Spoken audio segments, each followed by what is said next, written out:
Bom dia, queridos alunos do 8º ano. Vamos a mais uma aula de matemática. Continuo trabalhando hoje simetria com vocês, como nós tínhamos combinado na semana passada, mas agora trabalhando construções geométricas. Então, prestem atenção no material que nós precisaremos para a aula de hoje. Esquadro, régua, compasso, transferidor. Lembrando que a ponta do nosso compasso deve estar chanfrada na altura da ponta seca. Lembraram? Com o material em mãos, eu convido vocês a irmos até as páginas 27 e 28 da nossa apostila para trabalharmos um pouquinho a localização do eixo de simetria na reflexão, utilizando compasso e régua. Para isso, nós vamos lá no material de apoio, retirar a imagem das casinhas que aparecem lá. Se vocês olharem, as duas imagens são simétricas por reflexão, mas está faltando o eixo de simetria. E aí nós vamos localizar esse eixo utilizando o nosso compasso e régua. Então eu convido vocês a ligarmos dois pontos correspondentes. Eu chamei de ponto A e o correspondente dele, a linha. E nós vamos achar a mediatriz desse segmento. Onde é que fica a metade desse segmento utilizando o nosso compasso e régua? Então, ponta seca do compasso em A. Abertura maior do que a metade desse segmento a linha. E eu vou traçar para cima, para baixo. Ponta seca em A', mesma abertura. Traço de novo para cima, para baixo. Achei os pontos. 1 e 2. Agora, com a nossa régua, ligando os pontos 1 e 2, nós temos o eixo de simetria, que é a mediatriz do segmento. Mediatriz do segmento A', também conhecido como eixo de simetria. Vamos explorar as características? A distância do ponto A até o eixo é igual à distância do eixo até o ponto A'. A prof tem a figura reforçada aqui para vocês.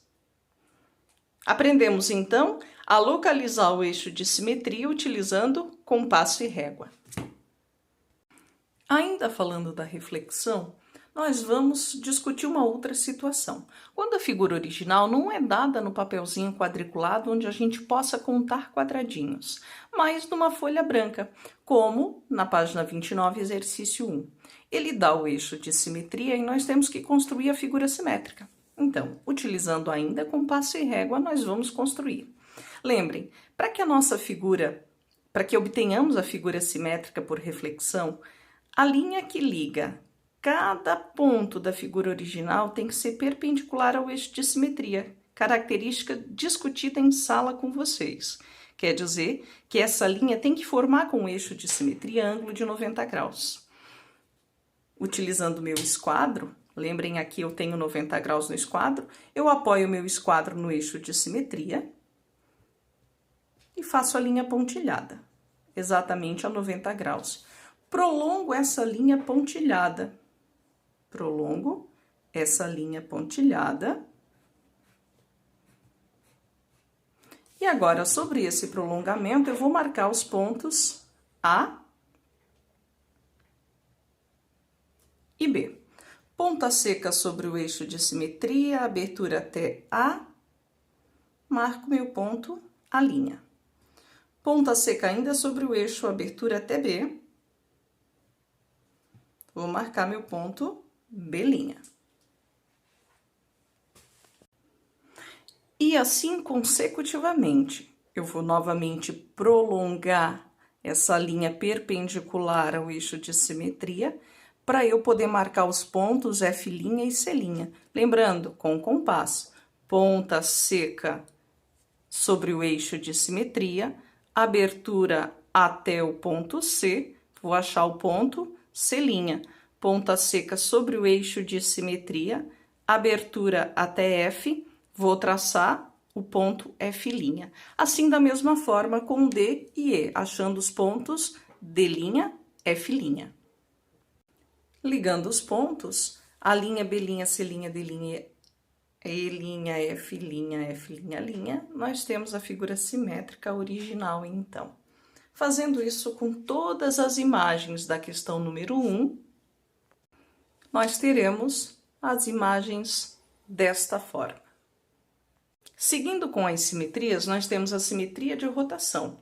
No papel quadriculado, caderno de atividades, página 21. Letra A, rotação de 90 graus no sentido anti-horário. Lembrando, anti-horário, está aqui a seta indicando. Em relação ao ponto O, a primeira coisa que a gente vai fazer é ligar o ponto O em um dos pontos da figura que a gente quer rotacionar. Eu chamei então de ponto A. Eu preciso que essa imagem rotacione 90 graus no sentido anti-horário. Então, lembrem, ó, essa reta, esse segmento de reta OA, precisa rotacionar 90 graus. Uma quina de quadradinho. Então, é como se eu pegasse essa reta e puxasse a minha figura 90 graus. Conto quadradinhos. Distância do ponto A ao ponto A. São 7 lados de quadradinho. 1, 2, 3, 4, 5, 6, 7. Conto, então, saindo de O, 7 lados de quadradinho para eu marcar o ponto A' e desenhar a minha figura rotacionada 90 graus no sentido anti-horário. Mas e se nós não tivéssemos o papel quadriculado para fazer a rotação da nossa figura, se nós não pudéssemos contar quadradinhos? Como na página 34 da nossa apostila, exercício 3, com auxílio da régua, do compasso e do transferidor, trace o polígono obtido após uma rotação de 90 graus em torno do centro O de cada figura no sentido anti-horário. Então, é isso que nós queremos, 90 graus no sentido anti-horário. Vamos de novo, compasso e régua em mãos. A primeira coisa que nós vamos fazer é ligar cada vértice da figura ao ponto O, ordenadamente. Então, eu começo ligando o ponto O ao ponto I e eu vou rotacionar esse segmento OI 90 graus no sentido anti-horário. 90 graus. Posso fazer isso com o meu transferidor ou eu posso fazer isso com o meu esquadro, o que vocês acharem mais fácil. Com o meu transferidor, eu boto o centro do transferidor no ponto O, linha do zero do 180 em cima do segmento OI e eu vou marcar então 90 graus aqui. Ligo o ponto O a essa marcação. Com o meu esquadro, eu apoio o ângulo de 90 graus no O, a base do meu esquadro em cima do segmento OI, e eu tenho, mais uma vez, o mesmo 90 graus. É só ligar, só traçar a reta a exatamente 90 graus. Agora, eu preciso marcar o ponto e linha sobre esse segmento. Ponta seca em O, abertura até I, ponta seca em O, abertura até I, e eu vou achar o meu ponto O e linha. Da mesma forma, vou ligar o ponto O no ponto M. E agora eu vou rotacionar esse segmento 90 graus. Mais uma vez, colocando o meu esquadro, o ângulo de 90 graus sobre o ponto O, apoio no segmento AM e traço mais uma vez 90 graus. Com o meu compasso, agora eu preciso marcar o ponto M', ponta seca em O, abertura até M. Vou traçar o ponto M'. Ponta seca em O, abertura até M, vou traçar o meu ponto M'. E assim sucessivamente com cada um dos pontos. Eu vou ligar o ponto O no ponto L, vou rotacionar 90 graus para marcar o meu ponto L'. Vou ligar o ponto O no ponto K, vou rotacionar esse segmento 90 graus e com o meu compasso vou marcar o ponto K'. Vou ligar o ponto O no ponto J, rotacionar 90 graus no sentido anti-horário e marcar o ponto J'.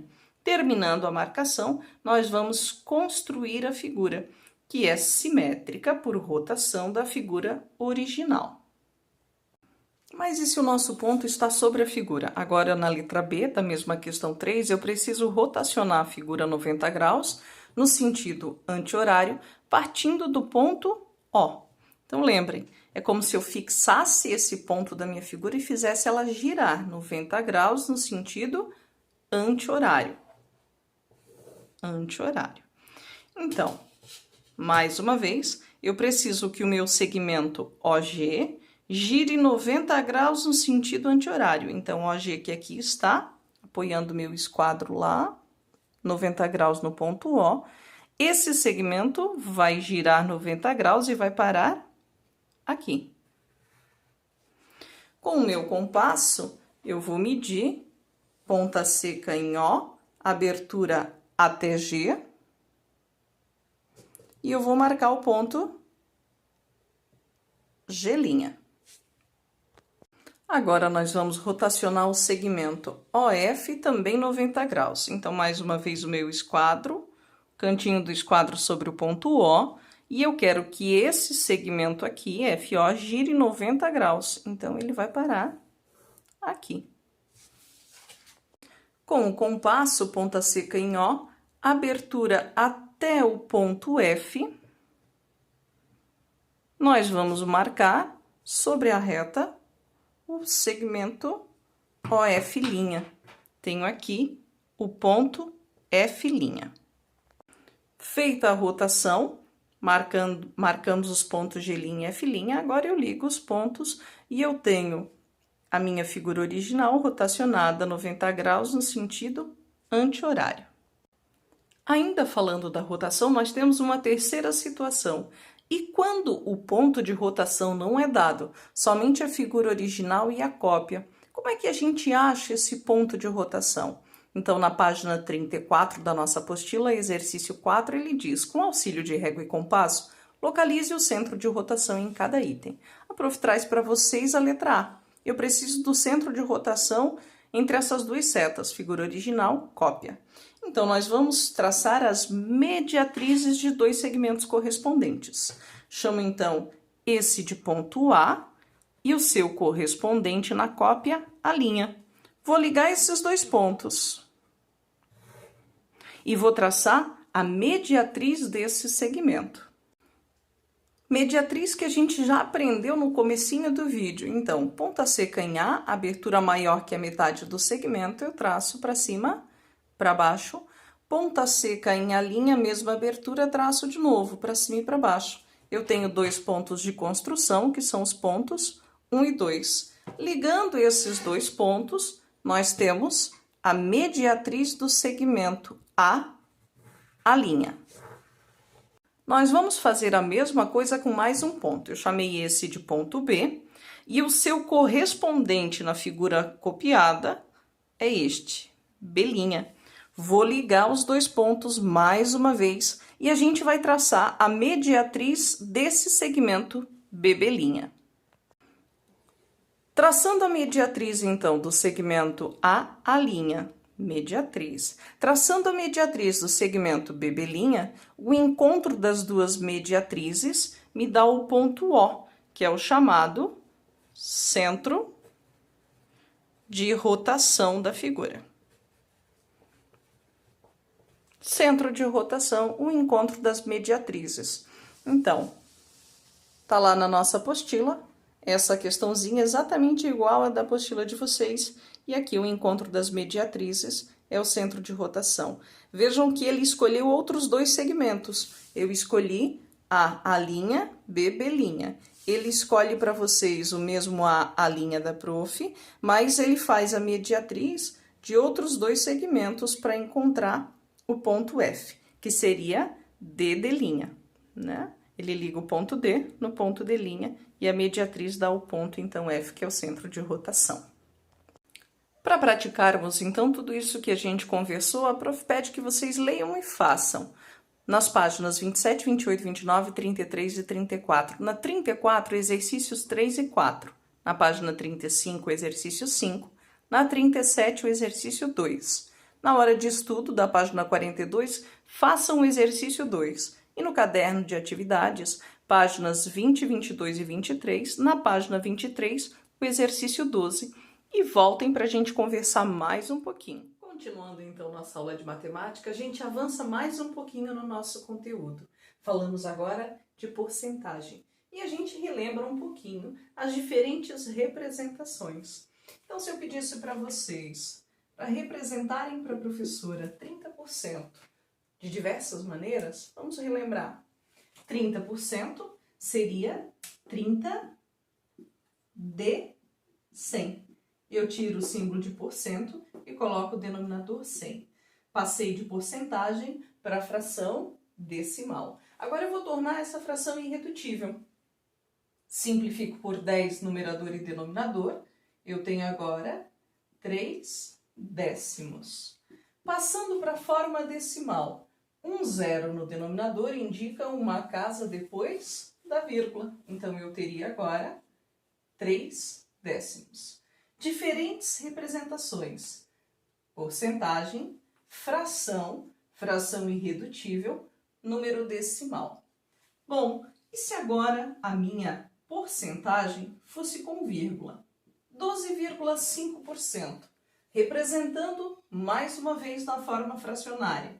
O símbolo de porcento agrega denominador 100, porque eu quero 12,5 de um inteiro que vale 100.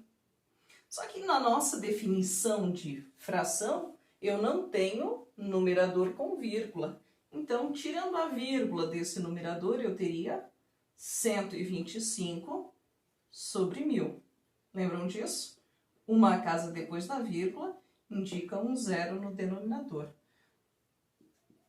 Posso continuar convidando agora vocês a transformarem essa fração em número decimal. 3 zeros no denominador indicam 3 casas depois da vírgula, 125 milésimos. Relembramos então as diferentes formas de representar uma porcentagem. E daqui a pouco a gente continua lembrando como se calcula estas porcentagens. Depois de lembrarmos as formas de representar uma porcentagem, a gente relembra um pouquinho como se calculava a porcentagem, ou como calculávamos porcentagem. Então aqui eu trago um probleminha bem simples. Hipoteticamente, Hipoteticamente falando. Nossa turma de 8º ano tem 32 alunos e façamos de conta que 31,20% estão fazendo as atividades propostas nos vídeos. Não é o caso de vocês, a prof sabe que 100% está se dedicando bastante, mas, hipoteticamente, 31,25% estão fazendo as atividades. Bom, para a gente resolver o nosso problema, eu convido vocês a escrevermos esse 31,25% de diferentes maneiras. Em forma de fração, 31,25, troco o símbolo de porcentagem pelo denominador 100. Na forma de fração agora, para eu tirar vírgula, duas casas decimais, acrescentam 2 zeros no denominador, 3.125 sobre 10.000. Passando para a forma decimal, 4 zeros no denominador indicam 4 casas depois da vírgula. 3.125 décimos de milésimo. Agora, representei de diferentes maneiras, a gente vai calcular a porcentagem da turma que está fazendo as atividades na forma decimal. Vou pegar o número decimal, eu quero calcular 31,25% de 32 alunos. Esse 31,25% na forma decimal, 3.125 décimos de milésimo. Esse D em matemática nós já conversamos que representa multiplicação, vezes 32. Armando a continha, multiplicando, considerando o número de casas decimais, eu tenho então 10 alunos fazendo as atividades propostas. Essa foi a forma que nós aprendemos lá no 6º ano a calcular porcentagem. Na sequência, lá no 7º, a gente falava de regra de 3, grandezas diretamente proporcionais, inversamente proporcionais, de IPGDP, a nossa tão famosa regra de 3. E aí, na regra de 3, nós tínhamos assim: 32 alunos correspondem a 100% da turma. A nossa pergunta é: 31,25% corresponderia a X alunos. Nessa situação da regra de 3, eu não preciso tirar o símbolo de porcentagem, eu só tenho que lembrar de manter as grandezas uma debaixo da outra. Quais grandezas, prof? As grandezas envolvidas no problema. Número de alunos e porcentagem. Então, aluno com aluno, porcentagem com porcentagem. Aqui eu vou dizer que são grandezas diretamente proporcionais. Se diminuiu a porcentagem, tem que diminuir o número de alunos. Faço então multiplicação cruzada, produto dos meios pelos extremos. 100 vezes x, 100x. 32 vezes 31,25, armando a continha, multiplicando, considerando o número de casas decimais, eu tenho 1000. O nosso 100 multiplicando passa dividindo, 1000 dividido por 100, x igual a 10. O mesmo resultado da questão anterior. Diferença: aqui calculei porcentagem usando números decimais, aqui calculei porcentagem usando regra de 3. Agora que nós já relembramos as diferentes maneiras de representar uma porcentagem, relembramos como se calcula a porcentagem, nós vamos trabalhar um pouquinho na nossa apostila. Na página 44, eu peço que vocês leiam, conversem com algum familiar que esteja perto de vocês nesse momento sobre as questões 1 e 2. Na página 45, nós temos um probleminha que nós vamos resolver juntos com a professora agora. Pode ser? Diz o nosso problema assim: em um concurso público, para auxiliar de enfermagem, 3.300 candidatos eram do sexo masculino, enquanto o sexo feminino representava 45% do total de candidatos. Na letra A, ele pergunta para vocês qual é a porcentagem do total de candidatos correspondente ao gênero masculino. Bom, todos os candidatos que fizeram o concurso representam 100%. Se 45% eram do sexo feminino, vou tirar 45% de 100% e eu tenho então 55% candidatos do sexo masculino.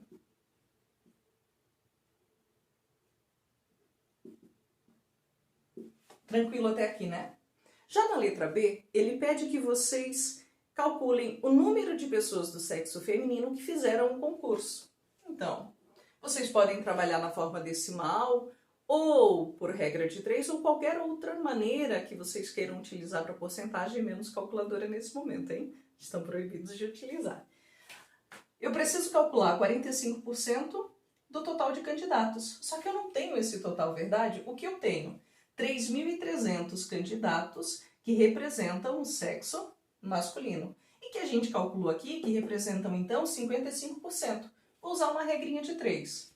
3.300 candidatos correspondem a 55%. Eu quero saber 45%, quanto corresponde. Vou dizer então que vale x. Como são grandezas diretamente proporcionais, nós vamos fazer multiplicação cruzada, produto dos meios pelos extremos. 55 vezes x, 55x, 45 vezes 3.300, 148.500. Nosso 55 multiplicando passa dividindo. 148.500 dividido por 55. Armando a continha, nós vamos ter o total de mulheres que participaram do concurso igual a 2.700. Única forma de calcular? Não. Vocês poderiam ter calculado, por exemplo, 100% usando regra de 3 e descontado 3.300 candidatos. E nós teríamos o total de mulheres. Nós teríamos várias formas de resolver o mesmo problema. Lembrem do que a prof sempre diz para vocês, deixem o seu raciocínio registrado. Ele é mais importante do que a resposta final nesse momento, ainda mais quando a gente fala de porcentagem, que o nosso universo de possibilidades é gigantesco. Vamos então a nossa aula de hoje. Eu vou pedir que vocês façam na apostila os exercícios das páginas 47 a 48 e no caderno de atividades, página 31, 32, 33 e 34. Lembrem-se, a professora está hoje à disposição de vocês para tirarmos dúvidas, e eu sei que vocês terão dúvidas a respeito de porcentagem, então Estou à disposição. Um beijinho e até!